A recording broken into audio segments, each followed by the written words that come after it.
జగన్మోహన్ రెడ్డి గారు విజయవాడ పర్యటనలో ఒక దేవికారెడ్డి అనేటువంటి ఒక పాప వచ్చి జగన్ని ఫోటో దిగుదామని అడిగితే దాన్ని ఈ రోజున కూటమి ప్రభుత్వంలో ఉన్నటువంటి ఏదైతే ఐటీడీపీ అనేటువంటి సోషల్ మీడియా దీనిలో వెబ్సైట్ ద్వారా రకరకాలుగా ట్రోల్ చేస్తూ ఉన్నారు. పాప దిగింది ఫోటోనే. ఆ పాప ఫోటో అడిగినందుకు జగన్మోహన్ రెడ్డి గారు కూడా కాదనలేక ఆప్యాయతగా దగ్గర తీసుకున్నటువంటి పరిస్థితి మనందరం కూడా గమనించాం. కానీ దీన్ని ట్రోల్ చేయాల్సిన అవసరం ఏముందని అడుగుతా ఉన్నాం. ఇవాళ ఆ పాప 8వ తరగతి చదువుతా ఉంది. ఆ పాపకు ఓటు హక్కు కూడా ఏమీ లేదు.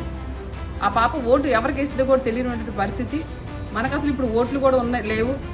కానీ ఈరోజు ఎందుకు అంత ట్రోల్ చేయాల్సిన అవసరం అని అడుగుతా ఉన్నాం. అంటే జగన్మోహన్ రెడ్డి గారి మీద ఉన్నటువంటి అభిమానాన్ని ఎవరు కూడా బయటికి చెప్పకూడదా అనేటువంటి కార్యక్రమాలని ఈరోజు మీరు తీసుకొస్తున్నారు అనేటువంటిది అర్థమవుతా ఉంది.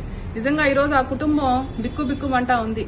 మా పాప ఫోటో దిగటం ఏంటి, ఇంత ట్రోల్ చేయాల్సిన అవసరం ఏముంది అని చెప్పేసి. ఎందుకంటే ఆ పాప రవీంద్ర భారతి స్కూల్లో 8వ తరగతి చదువుతా ఉంది. కాకపోతే వీళ్ళేం చేస్తా ఉన్నారంటే బయటికి ఢిల్లీ పబ్లిక్ స్కూల్లో చదువుతా ఉంది అనేటువంటి చెప్తా ఉన్నారు. ఒక అపార్ట్మెంట్ లో అద్దెకు ఉంటున్నటువంటి వీళ్ళ కుటుంబాన్ని ఆ అపార్ట్మెంట్ మొత్తం కూడా వీళ్ళదనేటువంటి ట్రోల్ చేస్తా ఉన్నారు. తల్లి తండ్రి ఇద్దరు కూడా ఒక షాపులో, తండ్రి ఒక కాలేజీలో వర్క్ చేసుకుంటుంది తల్లి. మరి దీన్నందరూ కూడా లేనిపోయినటువంటి వేరేగా కల్పితాలు చేయాల్సిన అవసరం ఏముంది మహిళల మీద అని అడుగుతా ఉన్నాం. అలాగే